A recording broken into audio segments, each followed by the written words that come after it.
Par quoi commencer quand on découvre la cybersécurité industrielle? Bienvenue au jour 29 du challenge OT. Tu es un débutant, peut-être en reconversion ou simplement curieux. Tu entends parler d'OT, de SCADA, de firewall, mais tu ne sais pas par quoi commencer. Pas de panique. Voici un parcours en 5 étapes pour bien démarrer. Premièrement, il faut apprendre les bases des réseaux informatiques.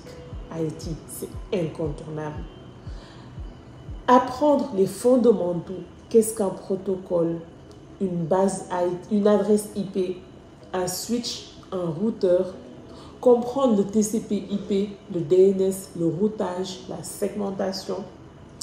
Voici quelques ressources. Cisco Networking Academy qui est complètement gratuit. Il y a quelques pages YouTube. Il y a des formations en ligne, des MOOC que vous pouvez utiliser. En deux, il faut apprendre l'introduction au système industriel, comprendre ce que c'est l'OT, la différence entre OT et IT, les rôles des PLC, des SCADA, d'un capteur, d'un actionneur, les contraintes de temps réel, disponibilité, sécurité fonctionnelle. Voici quelques ressources. Il y a isa.org, il y a des vidéos sur YouTube par exemple. Il y a des livres sur la cybersécurité des systèmes industriels.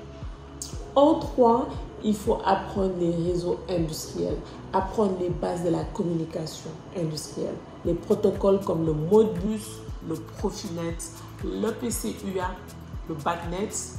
Il faut apprendre les réseaux de terrain, tout ce qui est réseau industriel, la redondance, l'architecture pure d'eux.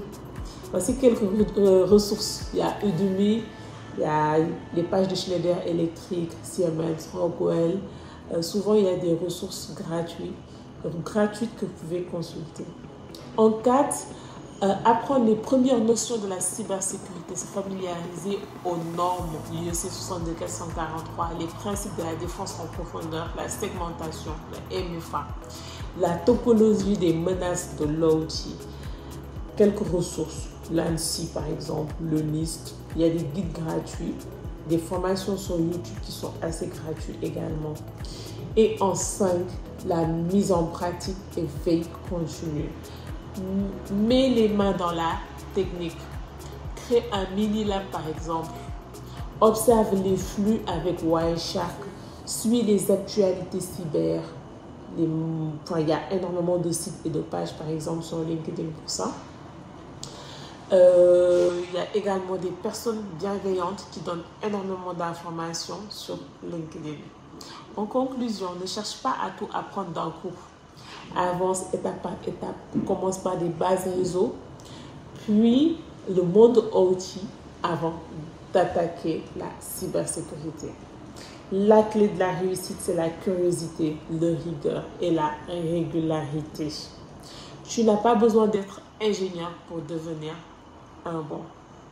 C'est un marathon, pas un sprint. Demain, ce sera le dernier jour du challenge OT. En attendant, prenez bien soin de vous et je vous dis à demain.